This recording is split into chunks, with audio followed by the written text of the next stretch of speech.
നീടാനൂർ കോണം നെല്ലിവിള സ്വദേശി ശ്രീതുവിന്റെയും മകൾ ദേവേന്ദുവിനെയാണ് വാടകയ്ക്ക് താമസിക്കുന്ന കോട്ടുകാൽ കോണം വാറുവിള വീട്ടിലെ കിണറ്റിൽ ഇന്നലെ മരിച്ച നിലയിൽ കണ്ടെത്തിയത്. ഇതിനു പിന്നിൽ ആഭിചാരമെന്ന സംശയവും നിലനിൽക്കുന്നുണ്ട്. ആഭിചാരക്രിയകളുമായി ബന്ധമുണ്ടോ എന്ന് പോലീസ് സംശയിക്കുന്നുണ്ട്. സഹോദരിയെ ഇഷ്ടമായിരുന്നെങ്കിലും കുട്ടികളെ ഇഷ്ടമല്ലായിരുന്നു ഹരികുമാറിന്. ഈ കൊലപാതകവുമായി ബന്ധപ്പെട്ട എല്ലാം പോലീസ് അന്വേഷിക്കുന്നുണ്ട്. ഹരികുമാറും ശ്രീതുവും നിഗൂഢമായ മനസ്സുള്ളവരെന്ന് പോലീസ് പറഞ്ഞതായി മാധ്യമങ്ങൾ റിപ്പോർട്ട് ചെയ്തിട്ടുണ്ട്. സുഹൃത്തായ കരിക്കകം സ്വദേശി 30 ലക്ഷം തട്ടിയെടുത്തുവെന്ന് ശ്രീതു പോലീസിനോട് പറഞ്ഞു.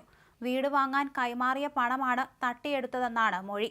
ഒരു ആത്മീയ ആചാര്യനുമായി ഹരികുമാറിന് ബന്ധമുണ്ടെന്ന് സൂചനകളുണ്ട്. അടുത്തിടെ തല മൊട്ടയടിച്ച ഇവർ ക്യാൻസറാണെന്ന് പലരോടും പറഞ്ഞിരുന്നതായി പ്രദേശവാസികൾ പറഞ്ഞു.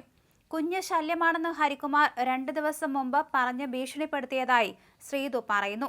കുഞ്ഞ് കരയുന്നതും ശബ്ദമുണ്ടാക്കുന്നതും ശല്യമാണെന്നായിരുന്നു ഇയാൾ പറഞ്ഞത്. ഉറങ്ങിക്കിടന്ന കുഞ്ഞിനെ ആരുമറിയാതെ എടുത്തുകൊണ്ടുപോയി കിണറ്റിലിട്ടെന്നാണ് പ്രതിയുടെ മൊഴി. സഹോദരിക്ക് കൊലപാതകത്തിൽ പങ്കില്ലെന്നും ഇയാൾ പറഞ്ഞിട്ടുണ്ട്.